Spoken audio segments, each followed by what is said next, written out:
இன்னைக்கு ஆளும் கட்சிக்கு எதிர்கட்சிங்க எல்லாம் வந்து பிரிஞ்சு கிடக்கு அப்படின்னு ஒரு மெதப்புல இருக்காங்க. எதிர்கட்சிங்க வந்து ஆளுங்கட்சி மேல அதிருப்தியில இருக்காங்க அப்படின்னு அவர் ஒரு மெதப்புல இருக்காங்க.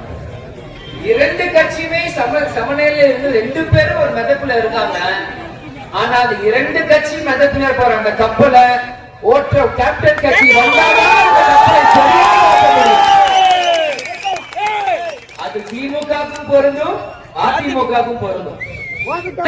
தேமுதிக வந்து பேரம் பேசுறாங்க, அவங்க பணம் பணம்ன்றாங்க. டேய் கொடுத்து கொடுத்து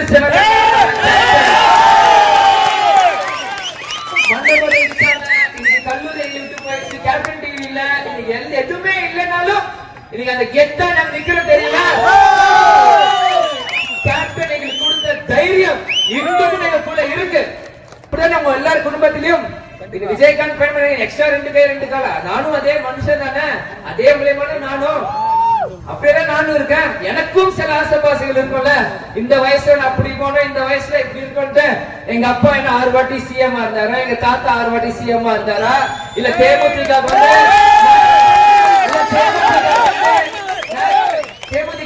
நேஷனல் அளவுல வந்து எல்லா பக்கமும் பணம் வந்து கொட்டுது, யாரோ ஒருத்தர் வந்து இங்க பாஜக மாதிரி தலைவர் நடத்துறாங்களா? எதுவுமே இல்ல. காலேஜ் முடிக்கிறேன், கேப்டன் உடனே சரியில்லை, இன்னைக்கு வரும் கட்சி ஒரு பக்கம்ன்றாங்க, தொண்டர் தம்பி நீங்க வரணும்ன்றாங்க. எதுவுமே எனக்கு தெரியல. கேப்டன் சொல்ல நீ போன்றாரு, எங்க அப்பா சொன்ன தலைமை வந்துட்டே இருந்தேன். தொண்டர்கள் கூட்டம் கூட இந்த செகண்ட் வரைக்கும் என் வாழ்க்கையில என்ன பண்ண போறேன், என்ன நடக்கும் எனக்கு எதுவும் தெரியாது. நேற்று ஒரு ஊர்ல இருந்தா இன்னைக்கு இங்க இருக்க, நாளைக்கு யாரை கூப்பிட்டு அங்க போவேன், நாளைக்கு ஒரு மக்கள் பிரச்சனை அங்க வருவேன், எனக்கு என்னன்னே தெரியாது. எல்லாரும் சொல்லுவாங்க விஜயகாந்த் பையன் பார்ன் வித் சில்வர் ஸ்பூன் அப்படின்னு. பார்ன் வித் சில்வர் ஸ்பூன் எனக்கு தெரியாது.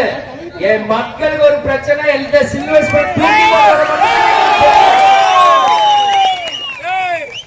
இப்படி இருக்கும்போது மக்களை நீங்கள் சிந்திக்கணும். அடுத்த கட்ட தலைவர்கள் உருவாக்க வேண்டியது உங்க கடமை. இன்னைக்கு வந்து எல்லா கட்சியிலுமே ஒவ்வொருத்தரும் பேசிட்டு இருக்காங்க. ஆனா தேமுதிக இளைஞர்கள் கூட்டம் இருக்குன்னு யாருக்குமே தெரியல. இன்னைக்கு ஒரு புது கட்சி ஆரம்பிக்கலாம், இளைஞர் கூட்டம் கூட்டலாம். ஆனா நம்பிக்கையும் தைரியம் இருக்க கூட்டம் தேமுதிக கூட தான். கேப்டனை அழிக்கவே முடியாது. கேப்டனை நெஞ்சுக்கு நேரம் கண்ணுக்கு முன்னாடி எவனாலும் கேப்டன் அழிக்க முடியாது. முதுகுக்கு பின்னாடி வந்துதான் கேப்டனை படுத்த வச்சார். இதுதான் உண்மை. ஆனா இனி வரும்போற காலத்தில் நம்ம அப்படி இருக்க கூடாது. நம்மளுக்கு என்ன வேணும்? நம்ம கட்சி ஜெயிக்கணும், எங்க தொண்டர்கள் ஜெயிக்கணும், எங்க நிர்வாகிகள் ஜெயிக்கணும். அதுக்கான தேர்தலா தான் 2026 தேர்தல் இருக்கணும். நம்ம எங்க போறோமோ நம்ம போராடம் ஜெயிக்கணும், அவங்களும் ஜெயிக்கணும், ஆனா நாமளும் ஜெயிக்கணும். அதுதான். நீங்க மட்டும் எடுத்துக்காதீங்க, எங்களுக்கும் கொஞ்சம் கொடுங்க. கேப்டன் வந்து கர்னர், அவர் கொடுத்துட்டே தான் இருப்பார். கர்னரா இருக்க வேணாம், மனுஷனா இருங்க.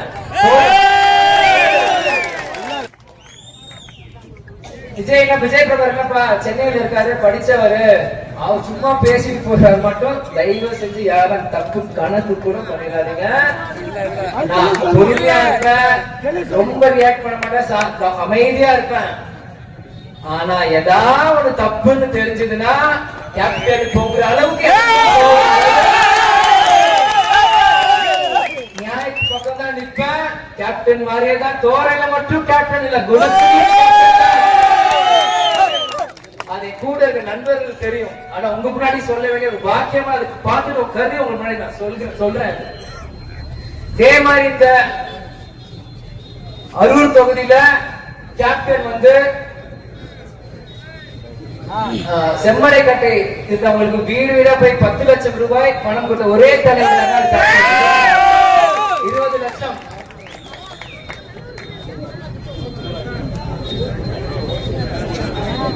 ஊராட்சி மன்ற தேர்தலையுமே நம்ம ஜெயிக்கிறோம் தெரிஞ்சு மொத்த ஒவ்வொரு வீடும் அடிச்சு நொறுக்கிறாங்க. அன்னைக்கு கேப்டன் வேஷ்டியை மடிச்சு கட்டி இறங்கி எங்க தொண்டர்கள் கூட நின்று அதே மாதிரி நான் வேஷ்டி கட்டல. இந்த மாதிரி ஏதாவது பிரச்சனை காலரை தூக்கி விட்டு சரி, எங்க கட்சிக்காரர் வீடு வீடா நாங்க வைப்போம். எங்களுக்கு வந்து யார நம்பியும் நாங்க கட்சி ஆரம்பிக்கல, நாங்க இது சுயமா ஆரம்பிச்ச கட்சி. இந்த கட்சி இன்னைக்கு வந்து அரசியல் தேமுதிக தான் ஒரு முக்கிய புள்ளி. இன்னைக்கு புதுசா கட்சி ஆரம்பிக்கிறாங்களே, யார் வேணாலும் இருக்கட்டும், அவங்க திமுக பார்த்து ஆரம்பிக்கல, அதிமுக பார்த்து ஆரம்பிக்கல, தேமுதிக பார்த்து ஆரம்பிக்கிறாங்க. அது மக்கள் நீங்க தேமுதிக பார்த்து ஆரம்பிக்கிறாங்க. அதனாலதான் சொன்ன அரசியல முக்கியமான கட்சி, முக்கியமான புள்ளி தேமுதிக. ஒவ்வொரு தேர்தலுமே தேமுதிக சுத்தி தான் அரசியல் நடக்கும். கேப்டன் இருந்தாலும் மறைந்தாலும் கேப்டன் ஆரம்பிச்ச கட்சியை சுத்தி தான் ஒவ்வொரு தேர்தலும் அரசியல் நடக்கும். இன்னைக்கு சீமானன் ஆரம்பிச்சாருன்னா அவர் என்ன அதிமுக திமுக பார்த்து ஆரம்பிச்சாரு, இன்னைக்கு விஜயகாந்த் ஆரம்பிக்கிறாங்க. யாரை பார்த்து ஆரம்பிக்கிறாங்க? எல்லாருமே கேப்டனை பார்த்து தான் ஆரம்பிக்கிறாங்க.